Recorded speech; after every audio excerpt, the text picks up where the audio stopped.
La muerte sospechosa de Brittany Murphy, un misterio que vincula poder, silencio y otras muertes inexplicables. Brittany Murphy falleció a los 32 años. Oficialmente, fue a causa de una neumonía, anemia y una combinación de medicamentos de venta libre. Nada extraordinario, o al menos eso es lo que nos hicieron creer. Pero 5 meses después, su esposo murió exactamente de la misma manera, en la misma casa y con el mismo diagnóstico. Y ahí comenzó el verdadero lío, porque lo que parecía un drama familiar más de Hollywood empezó a llenarse de intrigas, nombres prohibidos y silencios que gritan. Durante años se habló de un modo tóxico, de una madre ambiciosa, de un marido oscuro, pero ahora nuevas teorías conectan su muerte con algo mucho más turbio y poderoso, una red secreta de fiestas privadas, rituales ocultos y 2 nombres que pesan mucho en la industria, Ashton Kutcher y el Sr. D. Brittany Murphy murió porque sabía demasiado. Fue silenciada, al igual que otras personas cercanas a Didi. ¿Y qué tiene que ver Ashton Kutcher en todo esto? Este no es solo un caso aislado de Hollywood.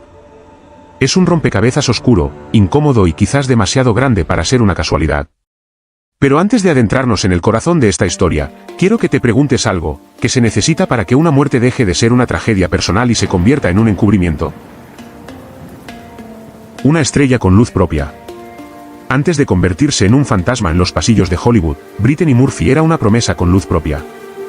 Joven, carismática, con una voz inconfundible y un talento que desbordaba por todos lados. Se adaptaba a todo, drama, comedia, animación, thriller. Lo hacía todo bien. En Clueless se ganó al público, en 8000 se ganó el respeto, en Sin City el reconocimiento y en Happy Feet el corazón de los más pequeños con su canto. Pero detrás de esa imagen angelical había algo que no encajaba del todo con los códigos de la industria. Brittany no era la típica estrella de alfombra roja que aceptaba cualquier juego. Era excéntrica, impredecible, muy expresiva. No respondía con frases ensayadas, no actuaba fuera de cámara, y eso, en un sistema que exige control, resultaba incómodo. Había algo en ella que desentonaba, no por rebeldía, sino por autenticidad, por no querer encajar en los moldes impuestos por los mismos de siempre. Y eso comenzó a notarse. Después de un pico de popularidad a principios de los 2000, algo cambió. Empezaron los rechazos para papeles grandes. En vez de sumar, le restaban. Gente que la elogiaba públicamente la dejaba afuera en privado, especialmente después de que se alejara de ciertos círculos y comenzara a hacer preguntas que no se suponía que hiciera. ¿Por qué no la llamaban más? ¿Por qué nadie quería contratarla? Ella misma lo dijo, la dejaron fuera de Happy Feet 2, y eso la descolocó por completo. Su esposo, Simon Monhack, dijo que ese fue el punto de quiebre, una decisión que la sumió en una depresión profunda. ¿Pero era solo depresión?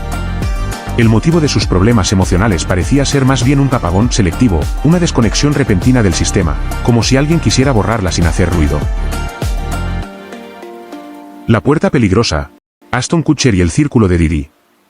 Cuando Brittany Murphy conoció a Ashton Kutcher en el set de Just Married, recién casados, todo parecía salido de una comedia romántica. Tenían una química que traspasaba la pantalla. Hollywood los vendía como la nueva pareja dorada. Pero detrás de esas risas en el backstage y las fotos sonrientes, se estaba gestando una conexión mucho más oscura, una puerta que quizás Brittany nunca debió cruzar. Ashton Kutcher no era solo un actor en ascenso, era un insider, alguien metido en los círculos más exclusivos del entretenimiento. No solo salía con celebridades, también era amigo íntimo del mismísimo Sr. D, es decir, Sean Diddy Combs. Sí, el mismo Diddy que hoy enfrenta juicios por acusaciones graves. Ese vínculo entre Ashton y Diddy no es casual ni superficial. Durante años se los ha visto juntos en eventos, reuniones privadas y colaboraciones de negocio. Incluso se los ha relacionado con la organización de las llamadas freak parties, que iban mucho más allá de lo que la palabra fiesta puede sugerir. Ashton, el chico simpático de That Años 70 Show, tenía un pie en el lado oscuro de la industria, y Brittany, sin saberlo, se estaba metiendo en ese mundo. Lo que empezó como un romance lleno de flashes terminó abruptamente en apenas 5 meses.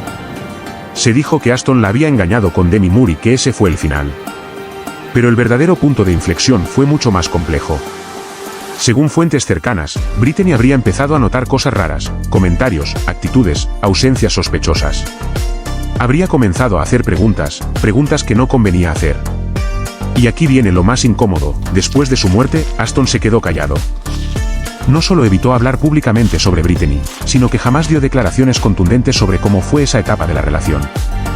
Una indiferencia que, para muchos, es perturbadora, especialmente cuando empezaron a aparecer rumores de que Brittany sabía demasiado y que podría haber estado a punto de hablar sobre lo que ocurría en esas fiestas privadas donde él y Didi compartían más que copas. Hay insiders que aseguran que Aston fue uno de los primeros en introducir a Brittany en esos entornos. No porque ella lo pidiera, sino porque confiaba en él. Y una vez que entró, ya no había vuelta atrás. Entonces, si de verdad Brittany vio algo que no debía ver, ¿fue casualidad que justo después de separarse de Aston, su carrera empezara a apagarse? ¿Fue realmente solo una ruptura amorosa o fue el primer paso hacia el aislamiento, la paranoia y la tragedia? El miedo concreto y la paranoia justificada. Lo que Brittany empezó a sentir en sus últimos meses no era solo ansiedad o cansancio por el trabajo. Tenía miedo. Amigos cercanos y fuentes que hablaron en documentales confirmaron que Brittany había empezado a decir en voz alta que creía que alguien quería hacerle daño. No era una suposición liviana ni un arranque de histeria. Decía que la estaban siguiendo, que la querían silenciar y que posiblemente estaban tratando de envenenarla. Sí, así como lo escuchas, sentía que la querían borrar del mapa. Quienes la rodeaban notaron un cambio radical en su comportamiento. Empezó a evitar ciertos alimentos, rechazaba bebidas si no las servía alguien de confianza, y en más de una ocasión, prefería no comer en absoluto antes que arriesgarse a consumir algo que no estuviera bajo su control. Un nivel de desconfianza que para muchos era alarmante. Esa paranoia venía acompañada de medidas concretas. Brittany vivía en una casa con cerraduras de reconocimiento de huellas y cámaras de seguridad instaladas por todos lados. Su dormitorio estaba convertido en un mini búnker, no dejaba entrar a cualquiera. Según su madre, Sharon Murphy, la actriz ya se sentía en un punto de no retorno. La idea de estar bajo amenaza la había consumido por completo. Y eso no es lo peor, Brittany le había contado a personas de confianza que sospechaba que estaban manipulando su salud, que alguien cercano a ella, muy posiblemente alguien dentro de su propia casa, estaba involucrado. El temor se volvió tan real que en sus últimas semanas apenas salía. Ya no era solo un bajón emocional, era un cerco invisible. Todo esto, claro, fue tachado en su momento de exageración. La prensa amarillista hablaba de un declive mental o de adicción a medicamentos, y nadie, ni las autoridades ni los medios, tomó en serio lo que la propia Brittany venía denunciando en privado. Entonces, ¿realmente estaba paranoica o estaba viendo la verdad y nadie la quiso escuchar? La muerte gemela de Simon Monjack, ¿coincidencia imposible? 5 meses después de la muerte de Brittany Murphy, sucedió algo completamente inesperado. Simon Monjack, su esposo, apareció muerto en la misma casa y en condiciones calcadas a las de ella. Otra vez neumonía, otra vez anemia, otra vez medicamentos de venta libre. Sí, otra vez todo igual, tan igual que parecía una burla o, peor, una señal. Simon estaba en el ojo de la tormenta desde el minuto 1. Muchos lo veían como un manipulador profesional, un tipo con un pasado turbio, plagado de mentiras, fraudes y relaciones rotas. Brittany lo había conocido cuando ella tenía apenas 17 años, y su entorno siempre sospechó que él la envolvió en una red de dependencia emocional, económica y psicológica. Después de la muerte de ella, Simon dio entrevistas, lloró en cámara, culpó a los estudios por haberla dejado sin trabajo, pero cuando lo mirabas a los ojos, había algo que no cerraba. Y lo más inquietante, Simon no quería que le hicieran la autopsia a Brittany. Alegaba respeto, dolor, privacidad, pero no pudo evitarla. Y cuando la autopsia no reveló nada ilegal, se acomodó en el relato oficial, hasta que de golpe cayó él también. El 23 de mayo de 2010, Monjack fue encontrado sin vida en la misma habitación donde Brittany había muerto, por la misma persona, su suegra, Sharon. Mismo baño, mismo colapso respiratorio, misma causa de muerte y ni una sola señal de violencia. Los medios se llenaron de titulares absurdos, que fue un pacto suicida, que no pudo con la culpa, que murió de tristeza. Pero nada de eso encaja. Simon no estaba deprimido, estaba cerrando tratos, planeando mudarse con Sharon e incluso había anunciado un libro. Estaba más activo que nunca y, de un día para el otro, todo terminó. Aquí es donde todo se vuelve demasiado perfecto. 2 muertes idénticas en la misma casa, con el mismo diagnóstico, sin rastros de sustancias ilegales, sin señales de lucha, sin testigos y la única sobreviviente, Sharon. Los investigadores lanzaron la teoría del modo tóxico, como queriendo calmar las aguas, pero más tarde quedó descartada. No había rastros en la sangre. Entonces, ¿qué fue lo que los mató? Y lo más oscuro de todo, las cámaras de seguridad de la casa estaban desactivadas justo en esos momentos. Si la muerte de Brittany dejó preguntas, la de Simon las multiplicó por 1000. Porque si él fue víctima, ¿quién lo eliminó? Y si no fue víctima, ¿por qué alguien lo quiso silenciar también? la investigación prohibida, metales pesados y encubrimiento. Cuando nadie más se animaba a seguir preguntando, cuando los medios ya habían archivado la historia, Angelo Bertolotti, el padre de Brittany, decidió no quedarse callado. Y eso, viniendo de un tipo que había estado prácticamente ausente durante la mayor parte de la vida de su hija, llamó la atención de todos. Angelo no era precisamente un padre ejemplar. Tenía vínculos turbios, un pasado entre rejas y más de una conexión con el crimen organizado. Pero incluso con todos esos fantasmas, fue el único que puso dinero de su bolsillo para investigar la muerte de Brittany fuera del sistema. Y lo que descubrió fue terrible. Mandó a hacer análisis toxicológicos independientes en un laboratorio privado, usando muestras del cabello de su hija, y los resultados fueron una bomba: altos niveles de metales pesados, algunos presentes en veneno para ratas e insecticidas industriales. No era una intoxicación por pastillas de la farmacia, era algo más, algo diseñado para matar lento y sin dejar rastros inmediatos. La pregunta era obvia: ¿cómo puede ser que la autopsia oficial no detectara nada de eso? La respuesta fue todavía más inquietante: el forense no había hecho pruebas para metales pesados porque, según el protocolo, no se hace a menos que haya sospechas explícitas de envenenamiento. Pero, ¿y los testimonios de Brittany diciendo que creía estar siendo envenenada? ¿Y su paranoia, su cambio de comportamiento, el aislamiento, el miedo constante? Nada de eso fue suficiente. No se tomó en cuenta. No se quiso tomar en cuenta. Angelo estaba convencido de que a su hija la habían silenciado y, más aún, creía que la autopsia fue solo una pantalla, que hubo presión, encubrimiento y que alguien poderoso estaba detrás de todo. No daba nombres, pero dejaba pistas. En una entrevista, lanzó la bomba: Sharon tiene que explicar por qué Brittany redactó un testamento donde le dejaba todo a ella, justo después de decir que quería mudarse con Simon a Nueva York y tener un hijo.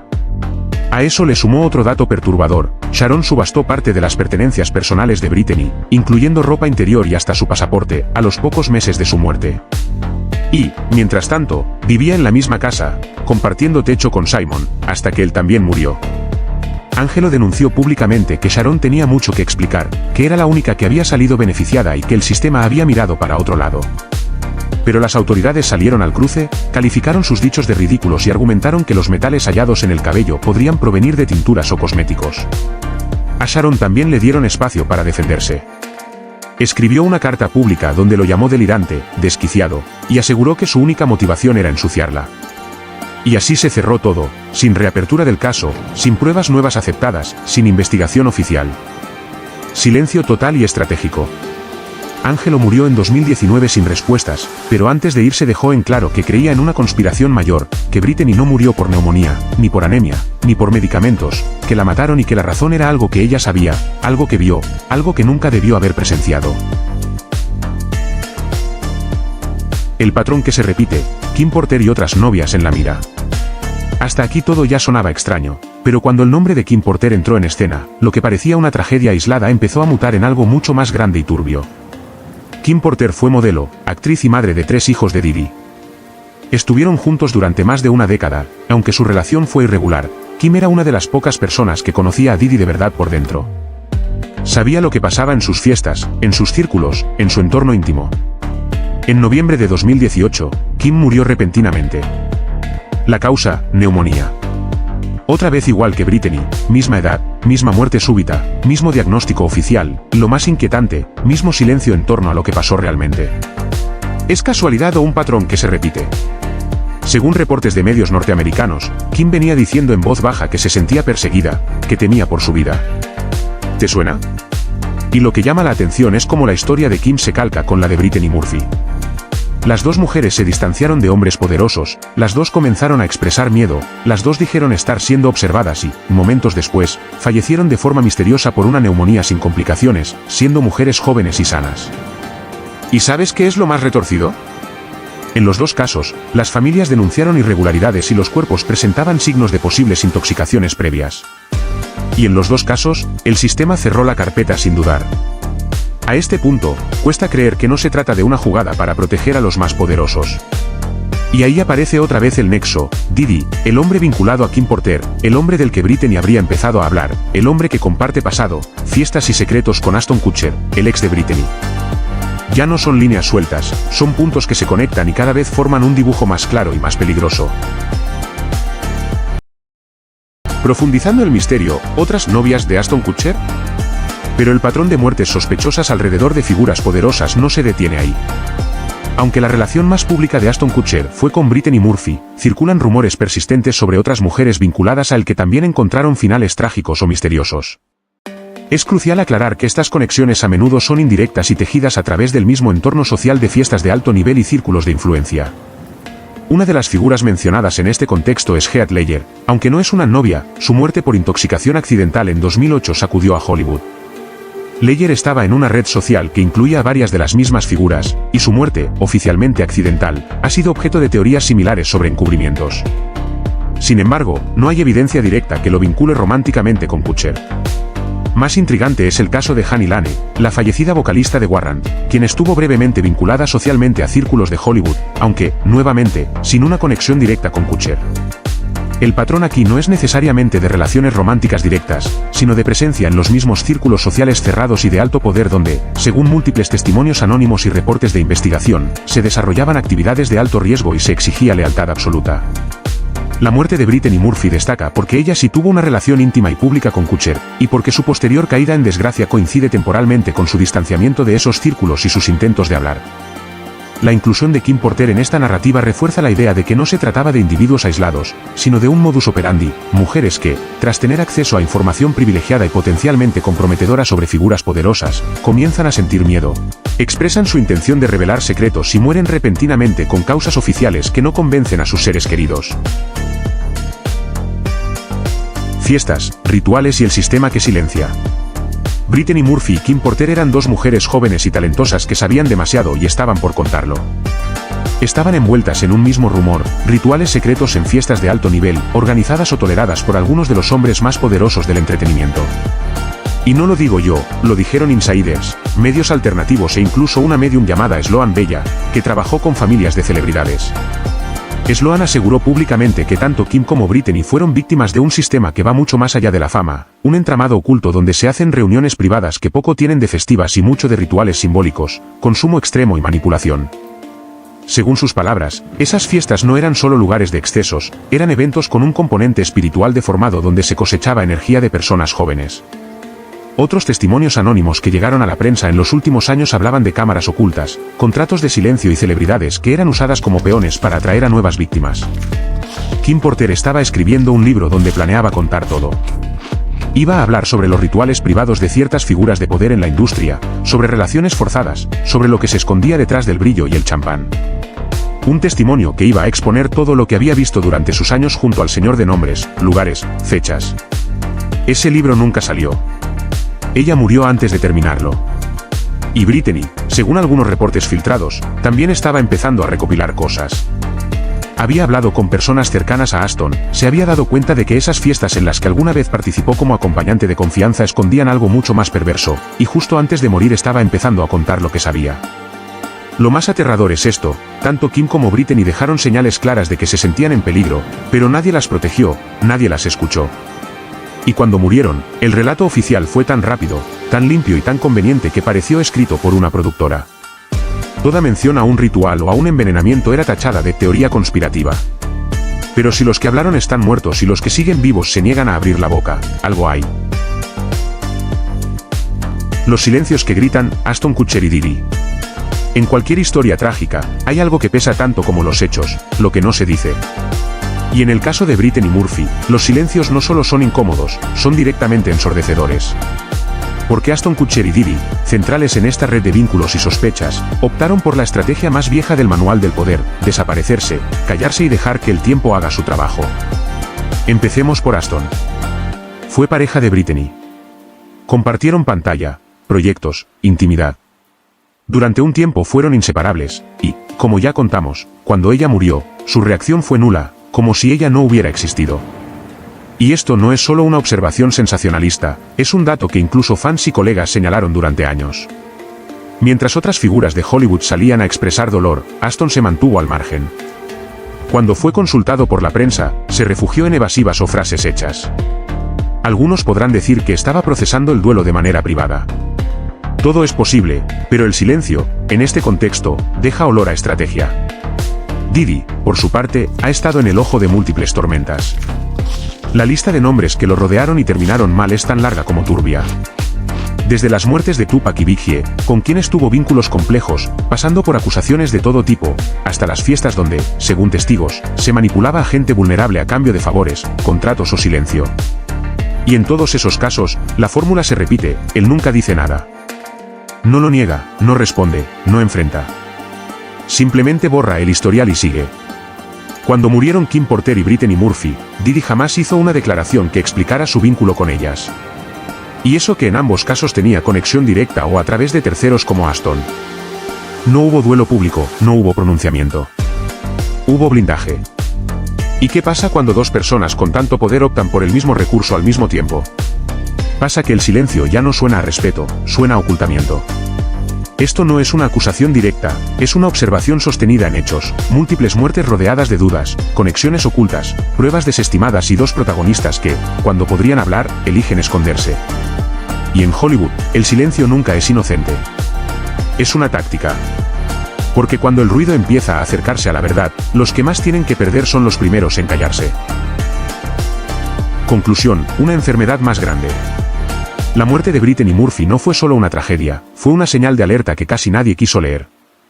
Una actriz joven y brillante, con una carrera en ascenso, muere en circunstancias turbias. Su pareja muere igual. Se destapan vínculos oscuros con gente poderosa, y todos los que podrían hablar se callan. Hay cámaras apagadas, autopsias que no buscan lo que deberían, laboratorios que encuentran veneno, miedos que se callan porque gritar cuesta caro y dos nombres, Ashton Kutcher y Diddy, que aparecen y desaparecen como fantasmas en una historia que sigue dejando olor a podrido. Lo cierto es que, con el paso del tiempo, las versiones oficiales envejecen mal, y los silencios de los involucrados ya no suenan a luto, suenan a complicidad. Suenan a una red que se protege a sí misma, a un sistema que se alimenta de silencio y se defiende con contratos, abogados y miedo. ¿Fue Brittany una víctima de su salud, del estrés, de sus decisiones? ¿O fue una víctima de algo mucho más grande? Algo deformado, estructural, que existe desde hace años pero que pocos se atreven a mirar de frente. Tal vez algún día alguien hable. Tal vez no. Pero mientras tanto, cada pieza nueva que aparece nos recuerda que este no fue un caso aislado, sino un síntoma de una enfermedad mucho más grande. Y si esta historia te dejó con el corazón apretado, con el estómago revuelto o con la cabeza llena de preguntas, es porque todavía hay algo que no cierra. Y quizás nunca cierre, porque eso es exactamente lo que buscan. Cuéntanos qué te parece esta historia. Dale like y suscríbete para más historias sin censuras.